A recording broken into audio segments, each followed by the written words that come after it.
মানুষকে নিয়ে কতটুকু লিখা যায়, কতদিন বা কত বছর লিখা যায়। শুধু বছর না, টানা 2 যুগের উপরে খেলে ফেলেছেন ক্রিশ্চিয়ানো রোনালদো। আন্তর্জাতিক ফুটবলে সর্বোচ্চ ম্যাচ খেলার রেকর্ড হয়ে গেছে, তবুও যেন থামার নাম নেই। রোনালদো জুভেন্টাসে যাওয়ার পর শুনি রোনালদো ফুরিয়ে গেছেন, অথচ ফুরিয়ে যাওয়া রোনালদো ইতিহাসের অন্যতম সেরা হ্যাটট্রিক করেন অ্যাটলেটিকো মাদ্রিদের বিপক্ষে। জুভেন্টাসকে লিগ জেতান, নিজে হন সিরিয়ার সেরা প্লেয়ার। রোনালদো জুভেন্টাস ছাড়েন, ফুরিয়ে যায় জুভেন্টাস।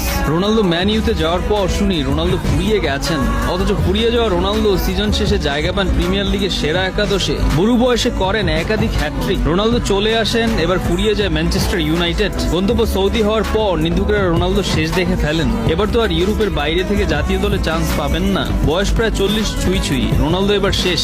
অথচ মানুষ ভুলে যায় মাদেইরার রাস্তায় ঝাড়ু দেয়া যে ছেলে নিজের চেষ্টায় নিজেকে পৃথিবীর সবচেয়ে প্রভাবশালী প্লেয়ার হিসেবে তৈরি করেছে, নিজেকে নিয়ে গেছে সর্বকালের সেরার উচ্চতায়, তাকে প্রেডিক্ট করা তো সাধারণ মানুষের কাজ নয়। নিন্দুক